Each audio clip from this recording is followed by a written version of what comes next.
Olá, alunos da primeira série, tudo bem com vocês? Eu espero que sim. Estamos de volta para mais uma videoaula. E a nossa proposta de hoje é trabalharmos uma revisão do conteúdo já ministrado, corrigir as nossas atividades e nos prepararmos assim para a avaliação subjetiva que já está chegando. Me acompanhe. Relembrando os objetivos principais. O objetivo geral da aula, como temos apresentado a vocês. Como nós estamos trabalhando dentro do bimestre um assunto, então o nosso objetivo recai sobre esse assunto, que é conhecer os principais eixos da filosofia de Platão, com a passagem, lembrando, lá dos pré-socráticos, os pré-socráticos que trabalhavam a filosofia da physis, a origem do universo, buscando responder esse questionamento sobre a origem do universo, até chegarmos no período da filosofia sistemática, o período sistemático da filosofia grega. Lembrando que sistemático entendemos que é algo organizado, que tem uma ordem, que tem divisões, para que assim facilite o entendimento da mesma. A nossa avaliação. Eu tenho buscado deixar claro com vocês que essa avaliação não é uma avaliação do aluno, mas é uma avaliação da aula. Com qual objetivo? Justamente percebermos, acompanharmos se ao final da aula nós conseguimos alcançar o objetivo proposto. Não é conhecer os principais eixos da filosofia de Platão. No nosso caso, estamos trabalhando Platão e a teoria do conhecimento. Na aula de hoje, uma revisão sobre a alegoria da caverna. Então, nosso objetivo é chegar ao final da aula, buscar avaliar, alcançamos aquilo que propomos ou propusemos no início da aula? Será que chegamos a alcançar o nosso objetivo de conhecer os principais eixos dessa filosofia? Vamos lá. Nós trabalhamos na aula anterior o mito da caverna ou a alegoria da caverna.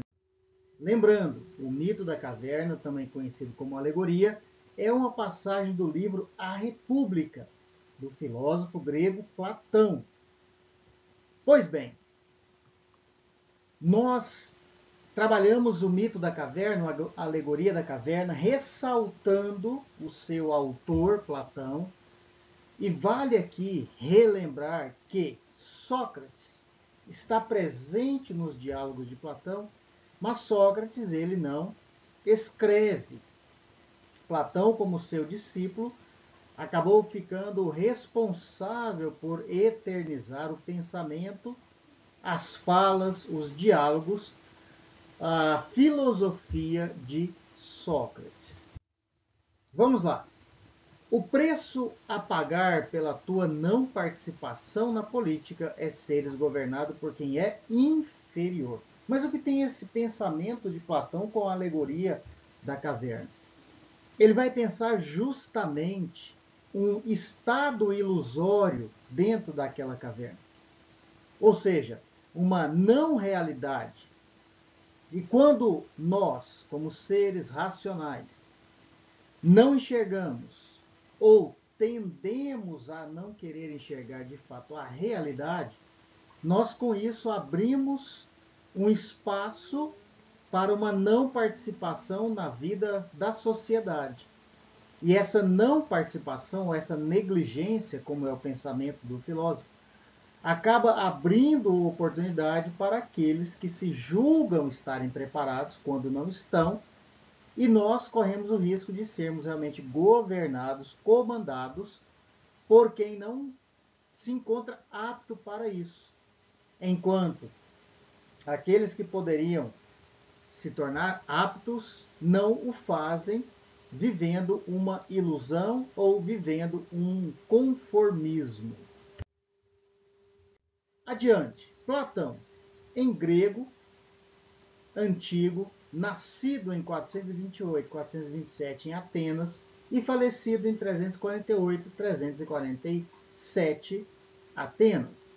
Foi um filósofo e matemático do período clássico da filosofia antiga, autor de diversos diálogos filosóficos e fundador de uma academia, a Academia em Atenas, que foi a primeira instituição de educação superior do mundo ocidental. Juntamente com o seu mentor, Sócrates, e seu pupilo Aristóteles, Platão ajudou a construir os alicerces da filosofia natural, da ciência e da filosofia ocidental. Acredita-se que seu nome verdadeiro tenha sido Arístocles. E um dado aqui de curiosidade: Platão significa ombros largos, ou seja, entendemos com isso que Platão nada mais era do que um apelido de Arístocles. Pois bem, a alegoria da caverna ou mito da caverna é uma alegoria considerada das mais importantes da história da filosofia. Através dessa metáfora é possível conhecer uma importante teoria platônica. Como, através do conhecimento, é possível captar a existência do mundo sensível e do mundo inteligível.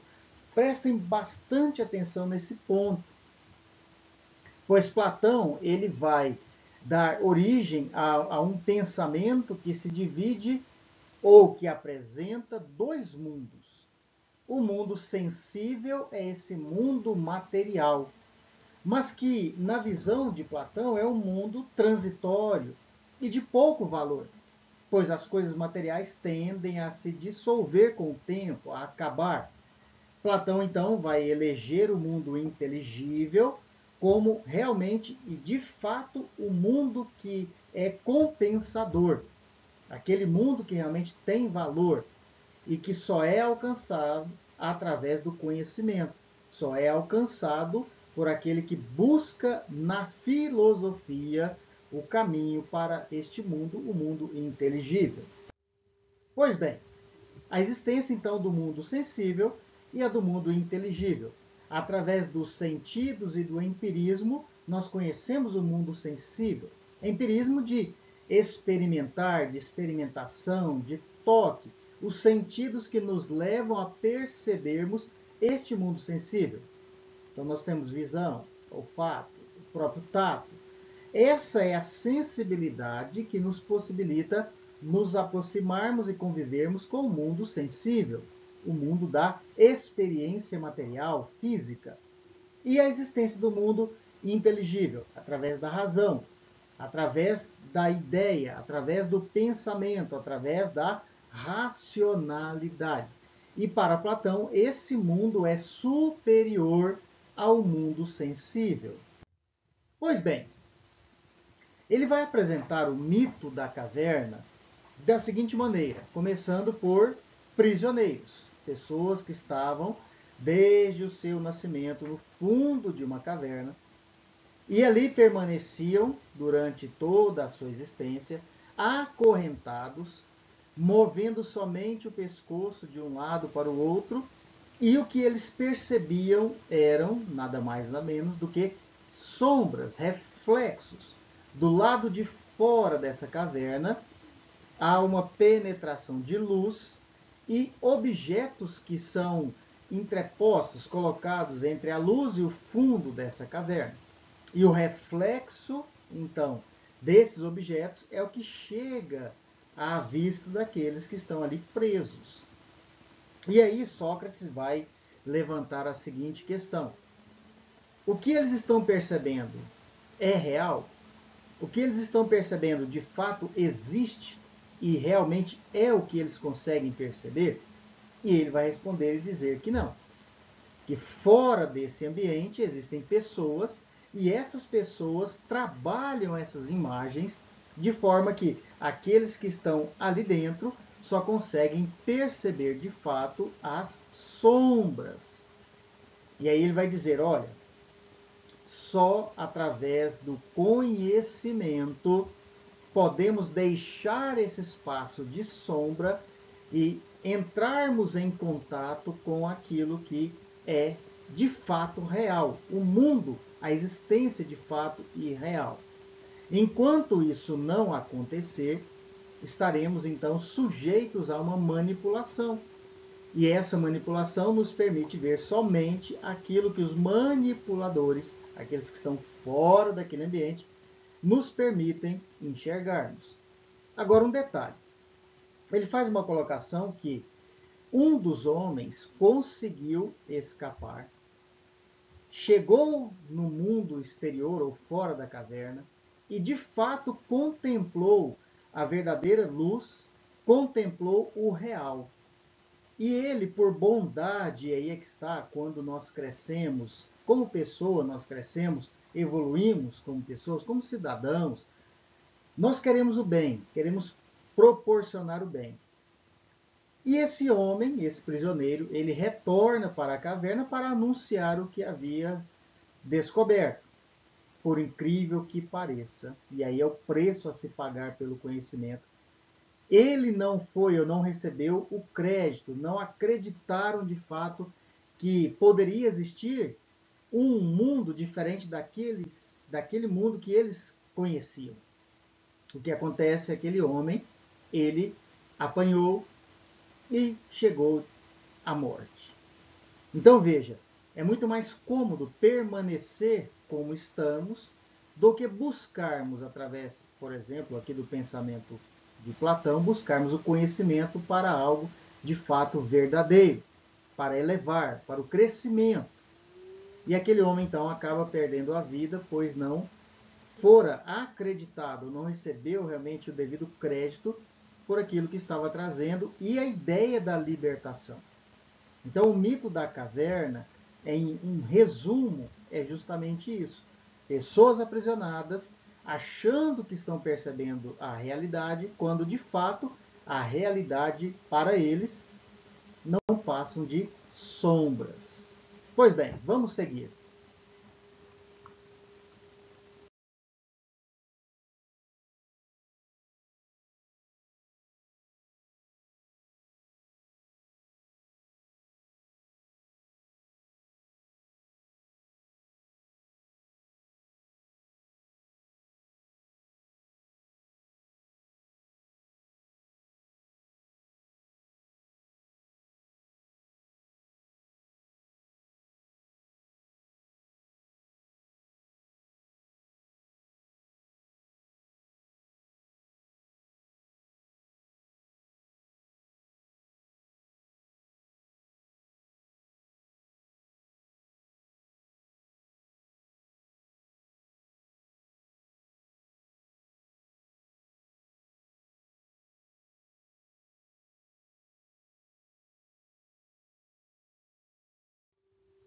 Como colocado no início do vídeo, nós trabalharíamos esse primeiro momento, um recapitular sobre a alegoria da caverna e trabalharíamos também, o que vamos fazer agora, as questões, as nossas atividades que foram postadas. Eu quero crer que vocês resolveram, produziram o trabalho de vocês, postaram lá no GPA. Então, a primeira questão foi a seguinte. No livro 7 da República, Platão apresenta o célebre mito ou alegoria da caverna. Pode-se afirmar com esse mito que ele pretendia o quê? Vamos lá.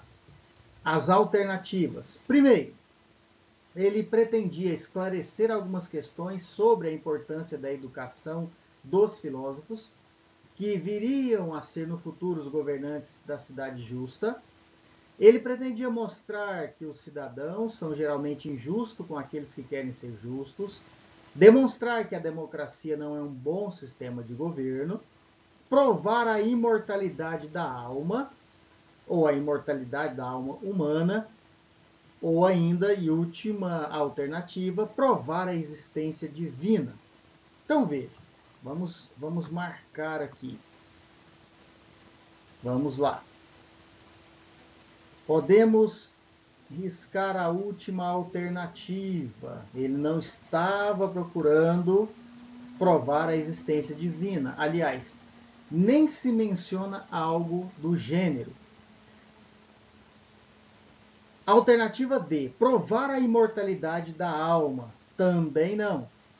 Tanto é que ele coloca a situação do companheiro, daquele que estava aprisionado e conseguiu, de algum modo, sair daquele espaço. Ele volta para tentar resgatar os seus amigos e acaba sendo morto porque não entenderam ser de fato aquilo verdade. Então, provar a imortalidade da alma não está em questão. Demonstrar que a democracia não é um bom sistema de governo. Outro ponto que não tem nada com o assunto levantado por Platão em sua alegoria. E aí nós ficamos aqui com esclarecer algumas questões sobre a importância da educação dos filósofos, ou mostrar que os cidadãos são geralmente injustos com aqueles que querem ser justos. E aí? O que ele realmente queria? Lembrando, Platão ele escreve esse texto em um livro chamado A República. Então ele vai dizer o seguinte: olha, a minha intenção é esclarecer sim algumas questões sobre a importância da educação dos filósofos, que tem que ser uma educação libertadora. Não pode ser uma educação voltada para as sombras e para a ilusão, pois no futuro esses filósofos certamente governarão as cidades e essas devem ser governadas com justiça. A cidade deve ser justa. Então nós podemos riscar a alternativa B também e nós vamos marcar a alternativa A. Ou seja, o que Platão queria era esclarecer questões sobre a importância da educação dos filósofos. E ele percebia na filosofia o ponto de libertação de uma, entre aspas, e aí entra a alegoria, de uma caverna, de algo obscuro ou algo sombrio, que a filosofia pode sim levar o ser humano à claridade, à luz. E chegando a essa luz, vamos então, através da filosofia, conseguir perceber, nós conseguiremos entender, perceber de fato a realidade. Ok? Então vamos lá para a próxima questão. Em qual diálogo está o mito da caverna? Pois bem, em qual livro, em qual diálogo, em qual conversa? Democracia? Não. Mileto, no diálogo de Mileto, mas como assim? Tales de Mileto vai eleger a água como um elemento de origem da vida. Então não tem nada a ver com o diálogo platônico. Não podemos descartar. Menon, nós nem comentamos sobre. Meneia, muito menos. República ou Protágoras? O que tem a ver Protágoras com essa história? Nos deixando então simplesmente a República, o livro A República, onde se encontra o diálogo, o mito da caverna ou a alegoria da caverna. Pois bem, caminhando para fecharmos o nosso diálogo aqui, eu tenho para apresentar um ponto chamado ponto de atenção. E eu peço a máxima atenção de vocês para este ponto, chamado ponto de atenção. O que significa esse ponto de atenção? Aqueles que devem e vocês deverão observar para avaliação subjetiva. Lembrando, avaliação subjetiva é aquela avaliação onde vocês vão opinar, vocês vão escrever, vocês vão colocar a ideia de vocês no papel, respondendo às questões que receberão. Então vamos lá. Para a avaliação subjetiva, o nosso tema geral, o nosso tema para o bimestre é teoria do conhecimento, uma introdução à teoria do conhecimento. Vocês vão ter maior contato com a teoria do conhecimento também na segunda série. Então, veja, nosso tema geral, teoria do conhecimento. Dentro da teoria do conhecimento, o que teremos em nossa subjetiva? A alegoria da caverna, o mito da caverna. Então, nós teremos ali uma outra questãozinha perguntando a respeito da alegoria da caverna. Segundo ponto, dentro do tema geral, Platão, Aristóteles, não se esqueçam, o possível nome de Platão, Aristóteles. Então, se você encontrar uma questão em que apresente não Platão, mas Aristóteles, nós estamos nos referindo à mesma pessoa. Platão significa ombros largos, sugere um apelido, e Aristóteles, possivelmente, o nome de Platão. E Aristóteles, ou Platão, vai eleger dois mundos. E o primeiro ele vai chamar de mundo inteligível, o mundo das ideias. Esse mundo somente será alcançado, segundo o pensamento de Platão, após a morte, pois o mundo físico, o mundo sensível, não tem o valor que tem o mundo inteligível. E para alcançar esse mundo inteligível, é preciso ser amante do saber, do conhecimento, ou ser um filósofo. Então, fiquem atentos a Platão, Aristóteles e o mundo inteligível e o mundo também sensível, o mundo material e o mundo das ideias. Também, para a nossa avaliação, Sócrates, filosofia socrática. Lembrando, a filosofia socrática, ela é trabalhada através da ironia ou a dialética socrática e a maiêutica, que nos remete a dar à luz.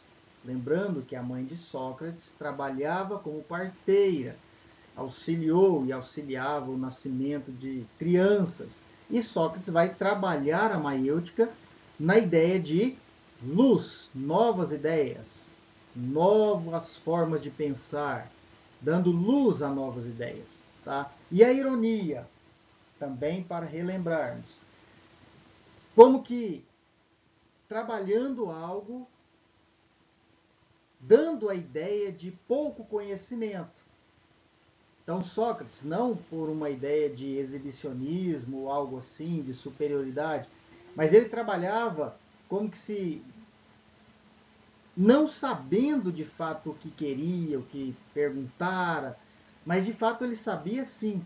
Porém, o que ele gostaria de levar o seu interlocutor a produzir as respostas, produzir as suas teses, produzir as suas antiteses ou antíteses, e a partir disso chegar a conclusões, que novamente, aquele ciclo, chegou a uma conclusão, vamos para uma nova tese, uma nova antitese e uma nova conclusão.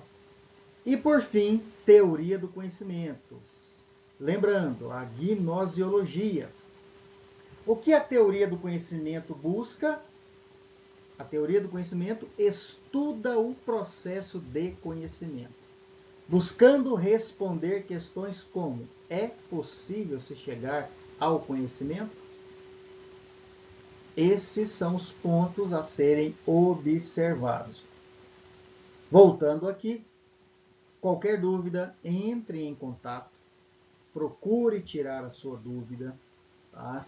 Não se esqueçam, quem está online, quem está em casa, assista a videoaula, coloque o seu nome ali nos comentários, também no grupo da sala. Se por um acaso amanhã nós teremos aula e terminou a aula e ainda não foi colocado ali a chamadinha, alguém pode copiar, colar ali, pode auxiliar sim, sem problemas, tá? Coloque, auxilie, ajude. Só não esqueça de alterar a data, é só copiar e colar. Se por um descuido, uma falha, alguma coisa assim acontecer de não apresentar a listinha, vamos montar a lista e vamos nos ajudando, ok? Novamente, me coloco à disposição de vocês, espero que essa aula tenha sido esclarecedora e que vocês estejam preparados para a nossa avaliação. Vocês não vão encontrar nada ali que não tratamos em aula. Novamente, qualquer dúvida, estou à disposição e aguardo vocês para um outro momento. Até lá, um grande abraço, bons estudos e boa avaliação.